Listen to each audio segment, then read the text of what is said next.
it just feels horrible. Like I feel totally hollow, totally detached from this crop of players. And I think that the impact of Todd Bowley on this club is cataclysmic. I cannot believe what has happened to this club in the space of about 9 months. And this morning, I've genuinely been exploring the possibility of Chelsea being relegated. I've actually been looking at the fixture list, accruing the points, doing one of those predictor tables, looking at everybody's fixtures down the bottom to see if there is a genuine possibility of Chelsea being relegated. And the disastrous conclusion that I've made is that there's an unlikely set of results that could see Chelsea go down. I cannot believe that I'm saying that sentence. I just can't believe that that sentence has emanated from my mouth. Chelsea won the European and Club World Cup less than 2 years ago. And yet now, mathematically at least, we could be playing in the Championship. Like we're rock bottom of the form table. Rock bottom.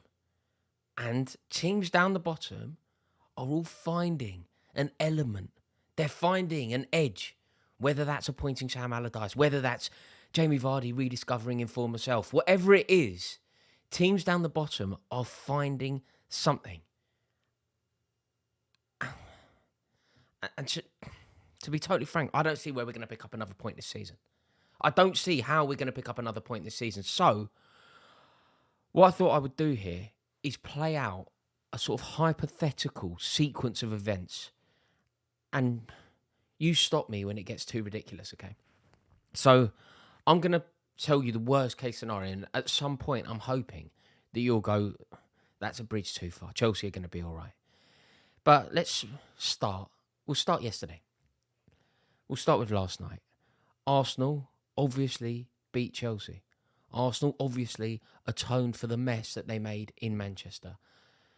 Arsenal obviously rediscovered their form, their confidence, their belief off the back of 4 games without a win playing against Chelsea.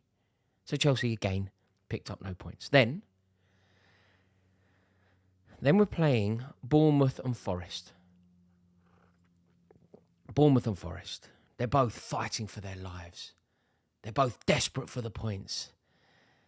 They're both not to be taken lightly. They're both going to be really up for it. We know that. And yes, neither are particularly good at football. But Gary O'Neill has done a remarkable job at Bournemouth. Remarkable. In my opinion, unless Pep Guardiola wins the treble, Gary O'Neill should be manager of the year. Maybe a double for Guardiola. Or, in fact, if Arteta manages to win the league. But they are the only 2 things that can stop Gary O'Neill being manager of the year, in my opinion. So, let's just go with me on this. We play Forest, we play Bournemouth, and both record narrow wins against Chelsea. It's not that big a leap, is it? I'm not asking you to suspend reality that much. I'm sure you all have a genuine understanding of football. And there is a world in which you could see Bournemouth beating Chelsea, surely. There is also a world where you could see Forest beating Chelsea. Forest already got a point against us when apparently we were, on the up. Certainly wasn't as bad as it is now. So, let's just imagine that they take the points against us, right? That means that Chelsea accrue no more points. That means that Chelsea have 39 points at the end of the season. It's very unlikely. I think Chelsea will pick up more points. In one of these games, even a draw, surely. But maybe I'm just being glass half full. Of course, I can see a world where they both beat us. So that leaves us on 39 points. 39 points feels like such an ominous number. 39. It would mean that we haven't made the 40-point barrier. The 40 points, the safety mark. It's one of the most unshakable beliefs in Premier League football. 40 equals safety. It's ingrained in us from when we're kids. We know that the 40-point mark is what you are striving for if you are desperate to stay in the league. I can certainly see a world where Chelsea end the season on 39. So I then had to do a little bit of research on this. And it turns out that the 40 point, that unshakable belief that we are taught, is actually a bit of a myth. It's not quite the desperate number that you need. And it's certainly not quite as necessary as we're led to believe. 39 would be enough in all bar 3 of the seasons since the top flight was reduced to 20 teams to keep you up. So since 1996, 39 points will keep you up every single season apart from 3. Room for hope, right? Law of averages, you stay up. Chances are you stay up. But Chelsea are a team who've forgotten how to score. We've forgotten how to win. We've forgotten how to draw. So I don't really see how we're going to pull away from that points tally. You know, Frank Lampard, he's talking about a mass loss in confidence. And everything that this new ownership have tried has simply not worked. Like the plan, if you can call it a plan, I think was, to bring in Lampard with a steady hand, with an understanding of the club, with the stature that Chelsea needed to simply motivate not only the players, but the club and the fans, and unite the club and the fans and the board and get everybody singing off the same hymn sheet. I feel sorry for Lampard. Look, I'm not suggesting that he hasn't made mistakes. I'm not suggesting that he isn't at least partly responsible, but it's a very small percentage. The responsibility on his shoulders, in my opinion, is a very small percentage. It's a thankless task being the Chelsea manager. And I think we're lucky that he took the job. Who on earth would have taken it? There's no way. Pochettino has suddenly become a holy saint in the eyes of Chelsea fans, which I find baffling. There's no way he would have taken the job and done us the favour. Lampard's taken this out of love.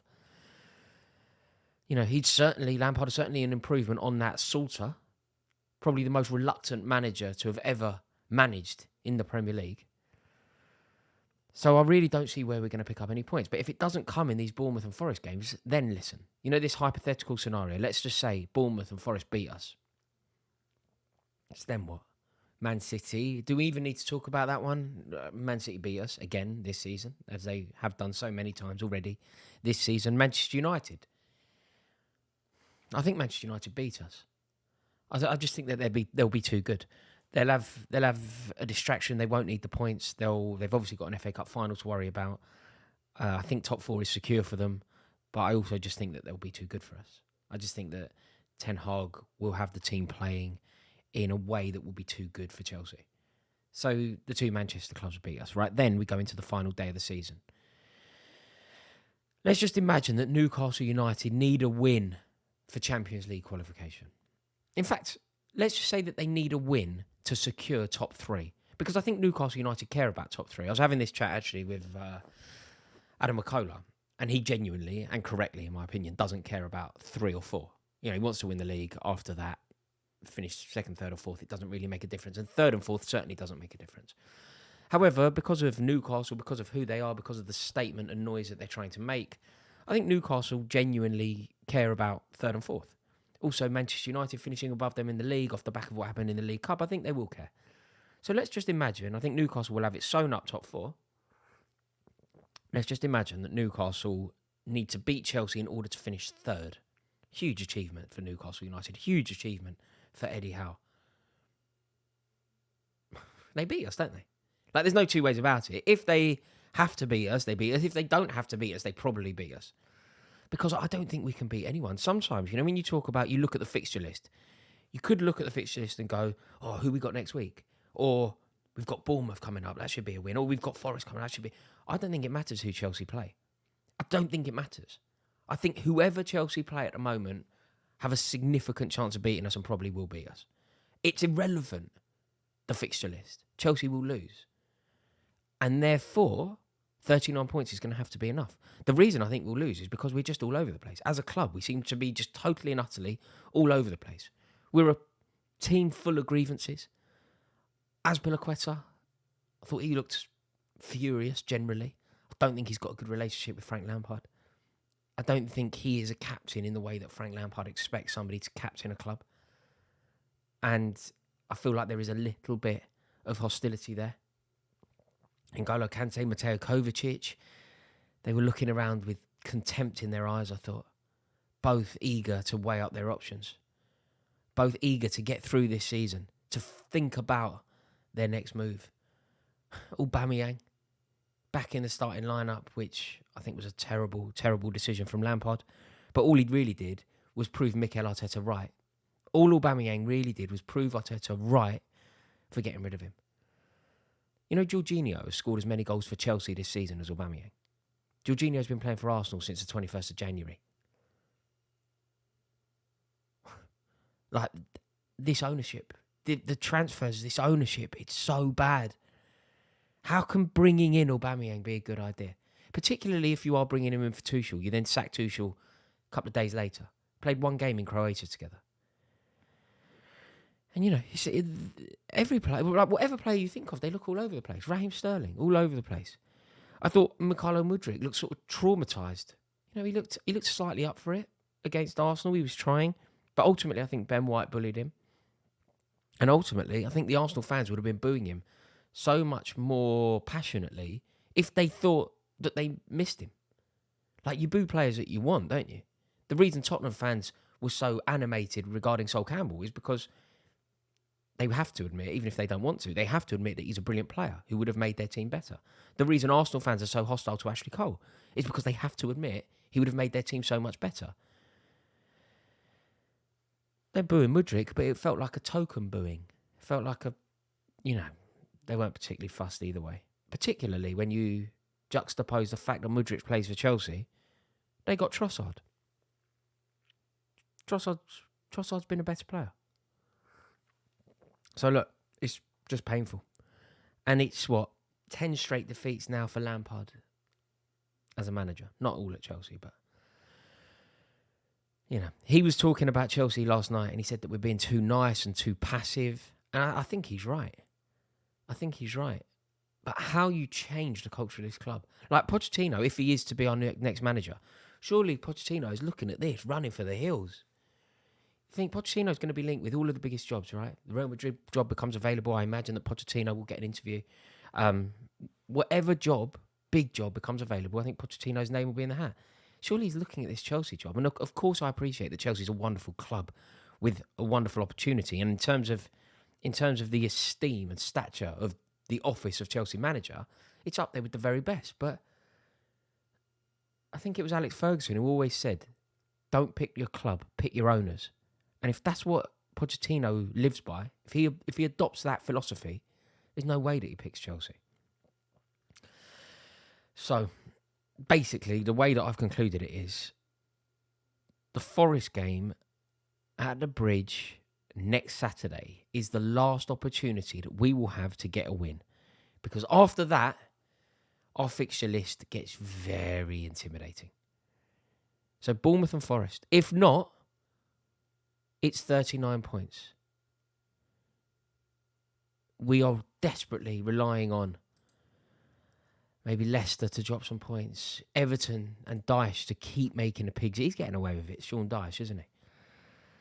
You know, I feel like the 39 should have us safe. But if Bournemouth beat us, they go above us. Wolverhampton Wanderers, they go above us. All of a sudden, Chelsea will be 14th. Few points away from West Ham United. Leicester finding rhythm. Leeds United have made a decisive move. If Forest then beat us, I don't think it happens. But there is a world in which Chelsea go down. Like, I can't believe that this has happened. I really can't. You know, when I think about like low points of being a Chelsea fan in my life, like I honestly thought that the Benitez era would never, ever be worse. Nothing could be worse than the Benitez era. Like, Chelsea was still Chelsea under Benitez. It didn't feel right. It didn't feel comfortable. I know a lot of people weren't going to games under Benitez. Everyone got to Amsterdam, of course, but people were swerving league games because of Benitez. You know, people were angry with Abramovich for the treatment of Di Matteo, and they were angry with Abramovich for bringing in Benitez. But nothing's like this. Nothing is comparable to this. This is as low as it's ever gone. And the terrifying facts are, it's happened within 9 months of the Todd Boehly era kicking off. 9 months. Where are we going to be in 18 months from here? I really don't know. Thank you, anyway, for watching this video. I'm actually very interested to hear your thoughts, because I think sometimes when you have a dog in a fight, you can always see it through a particular lens. You know, sometimes you think that your team are always going to win. Other times you can see your team having the worst option.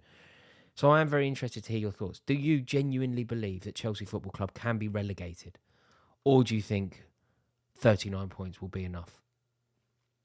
Thanks for watching. By the way, if you are new around here, it would be an honour to welcome you into this community. So please do click subscribe. Drop a like on the video if you've enjoyed it. I'll see you in a bit.